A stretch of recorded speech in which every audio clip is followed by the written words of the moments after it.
الشیطان الرجیم بسم اللہ الرحمن الرحیم اعوذ باللہ من الشیطان الرجیم میں پناہ میں آتا ہوں اللہ کی شیطان مردود سے۔ بسم اللہ الرحمن الرحیم میں شروع کرتا ہوں اللہ کے نام سے جو بڑا مہربان نہایت رحم کرنے والا ہے۔ سورۃ الماعون ہے، یہ دو قول ہیں اس میں کہ یہ مکی صورت ہے یا مدنی صورت ہے۔ اگر اس میں جو چیز بیان ہوئی ہے اس پر غور کرتے ہیں تو لگتا ہے کہ یہ مدینہ میں نازل ہوئی، کیونکہ اس میں نماز کا حکم ہے، نماز میں سستی کرنے والوں کو وعید سنائی گئی ہے۔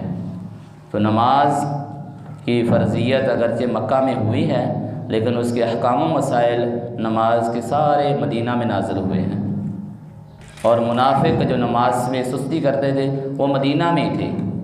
اس سے یہ پتہ چلتا ہے کہ یہ صورت مدنی ہے، لیکن شروع سے پڑھتے ہیں تو پتہ چلتا ہے کہ یہ صورت مکی ہے۔ تو مشہور قول یہ ہے کہ یہ صورت کیا ہے؟ مکی ہے، مکہ میں نازل ہوئی ہے۔ ارأیت الذی یکذب بالدین، ارأیت کیا خیال ہے آپ کا، ارأیت کیا خیال ہے آپ کا، یہ ایک ترجمہ۔ دوسرا ترجمہ ارأیت کیا آپ نے دیکھا، کیا رأیت آپ نے دیکھا، الذی اس شخص کو، اس آدمی کو، یکذب جو جھٹلاتا ہے، بالدین روز جزا کو، جزا کے دن کو، قیامت کو۔ ترجمہ ہو جائے گا ارأیت الذی کیا آپ نے دیکھا، الذی اس شخص کو، یکذب جو جھٹلاتا ہے، بالدین روز جزا کو، جزا کے دن کو، قیامت کو۔ تو ترجمہ کریں ذرا، ارأیت کیا آپ نے دیکھا، ارأیت کیا آپ نے دیکھا، ایسا پڑھیں، ارأیت کیا آپ نے دیکھا، الذی اس شخص کو، یکذب جو جھٹلاتا ہے، بالدین روز جزا کو، جزا کے دن کو۔ کیا آپ نے دیکھا اس شخص کو، یکذب جو جھٹلاتا ہے، بالدین جزا کے دن کو، روز جزا کو۔ فذلک الذی یہ ہے وہ شخص، فذلک یہ ہے وہ شخص، الذی جو یدعو دھکے دیتا ہے، دھکے دیتا ہے، الیتیم یتیم کو۔ یہ ہے وہ شخص جو دھکے دیتا ہے الیتیم یتیم کو۔ فذلک الذی یہ ہے وہ شخص، الذی جو یدعو الیتیم دھکے دیتا ہے، الیتیم یتیم کو۔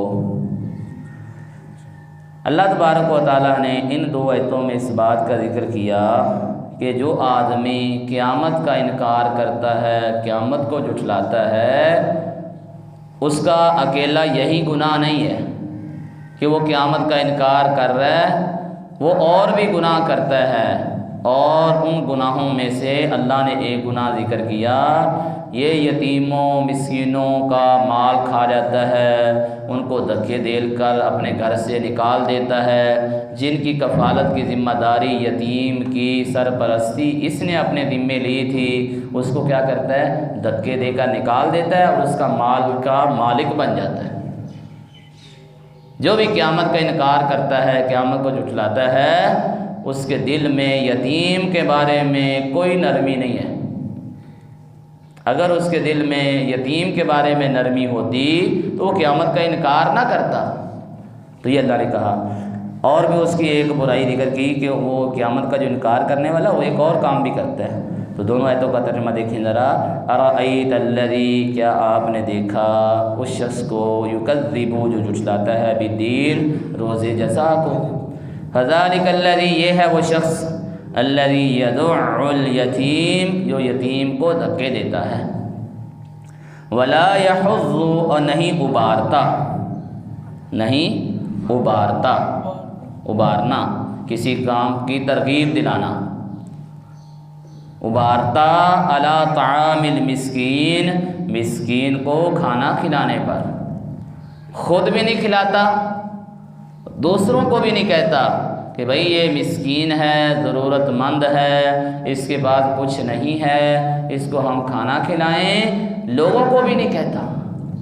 ولا یحض، نہیں یہ ابارتا، نہیں یہ ترغیب دلاتا، علی طعام المسکین، مسکین کو کھانا کھلانے پر۔ تو جو قیامت کو جھٹلاتا ہے اس کے اللہ تبارک و تعالیٰ نے کہا یہ اصل میں یتیم کو بھی دھکے دیتا ہے اور لوگوں کو، مسکین کو کھانا کھلانے پر بھی نہیں ابارتا۔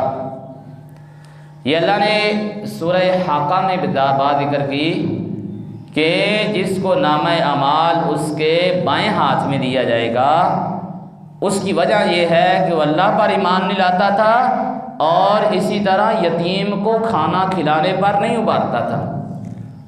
اگر سورہ مدثر ہم پڑھتے ہیں کہ جب جنتی پوچھیں گے جہنمیوں سے کہ تم جہنم میں کیوں آ گئے، تو وہ ذکر کریں گے کہ ہم نماز نہیں پڑھتے تھے اس لیے آج ہم جہنم میں ہیں۔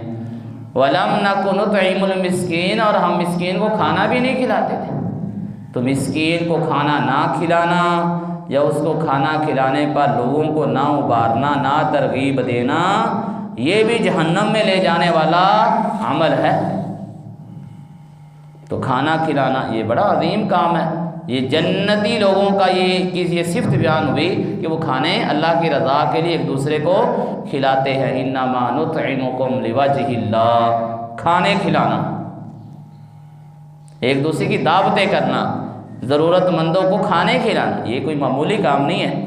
تو فرمایا فویل، پس ہلاکت ہے، للمصلین، ان نمازیوں کے لیے، نماز پڑھنے والوں کے لیے، الذین، جو ہم عن صلاتہم، جو اپنی نمازوں سے ساہون، غافل ہیں، غفلت برتنے والے ہیں۔ ہلاکت ہے ان نمازیوں کے لیے،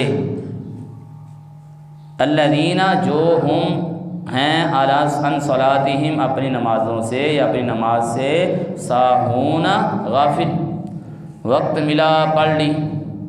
یہ نمازی، نماز پڑھنے والوں کی بات ہو رہی ہے کہ اپنی مرضی کی نماز پڑھی، لیٹ کر کے پڑھی، خشوع خضوع کے بغیر پڑھی، پتہ نہیں نماز کے اندر کیا پڑھا۔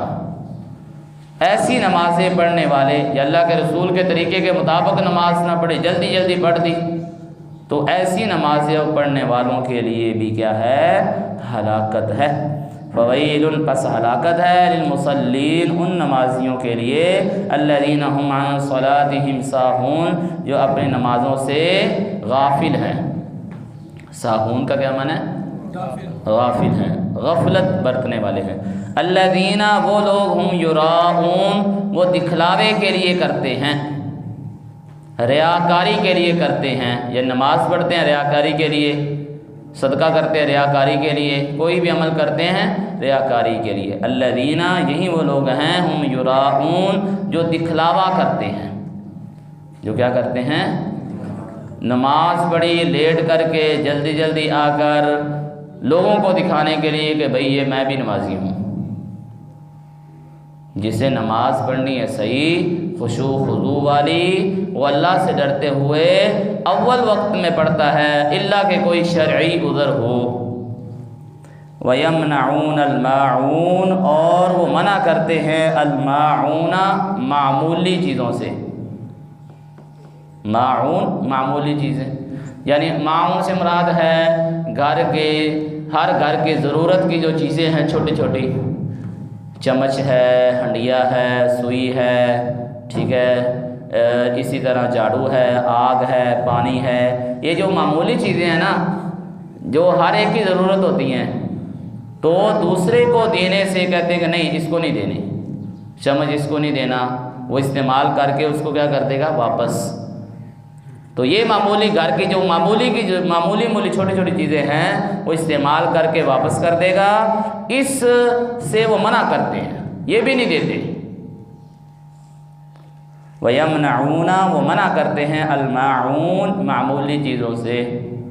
مثلاً معمولی چیز، اللہ اور اس کے رسول نے ہمیں بتا دی ہے کہ کوئی سوئی مانگے دے دو، کوئی آگ مانگے اس کو دے دو، کوئی پانی مانگے آپ کی ضرورت سے زائد ہے آپ اس کو دے دو، چمچ ہے، ہنڈیا ہے، چمچہ ہے اور چھوٹی چھوٹی چیزیں ہیں جو گھر کے عام استعمال کی ہوتی ہیں، ٹھیک ہے، تو آپ دے دو، آپ اس کو منع نہ کرو، وہ استعمال کر کے واپس کر دے۔ اگر وہ استعمال کرنے کی بجائے اس کو خراب کر دیتا ہے، پھر شریعت کہتی ہے کہ اس کا تاوان دے گا، وہ اس جیسی چیز وہ کیا کرے گا، خرید کر دے گا، ٹھیک ہے۔ آپ معاف کرنا چاہیں معاف کر دیں، اگر آپ اس چیز دی ہوئی چیز تو اس کا بدلہ لینا چاہتے ہیں تو آپ کہیں گے بھئی اس جیسی چیز لا کر دو، آپ کر سکتے ہیں، بات سمجھ آئیے۔ جیسے نبی علیہ السلام کی زوجہ نے کھانا بھیجا تو ایک بیوی نے پکڑنے کی بجائے پیالہ گرا دیا، پیالہ ٹوٹ گیا، نبی علیہ السلام نے فرمایا عائشہ اپنا نیا پیالہ لاؤ، آپ نے غلام کے ہاتھ میں وہ پیالہ دیا، کہا یہ اس کو دے دو، اور فرمایا ٹوٹا ہوا وہ دور رکھے گی۔ یہ ہے معمولی چیزوں کا حکم۔ تو معمولی چیزیں جو ضرورت سے زائد ہوتی ہیں، ہر ایک کی ضرورت کی چیزیں ہوتی ہیں، وہ انسان کو استعمال کے لیے دینی چاہیے۔ اگر وہ ضائع جاتی ہیں، خراب کر دیتی ہیں، جب وہ حفاظت نہیں کرتے تو پھر اس کے عوض وہ چیزیں دیں گے۔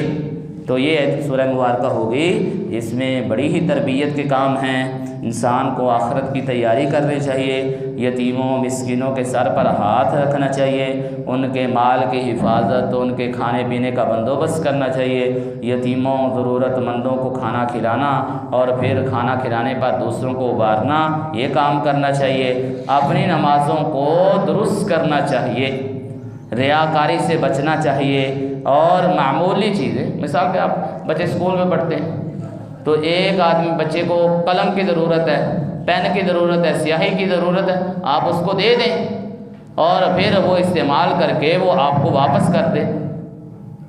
شاپ کی ضرورت ہے اور چھوٹی چھوٹی چیزوں کی، کسی ایک صفحے کی ضرورت ہے، آپ اس کو دے دیں، یہ معمولی چیزیں، یہ ہر فیلڈ میں یہ کام ہے۔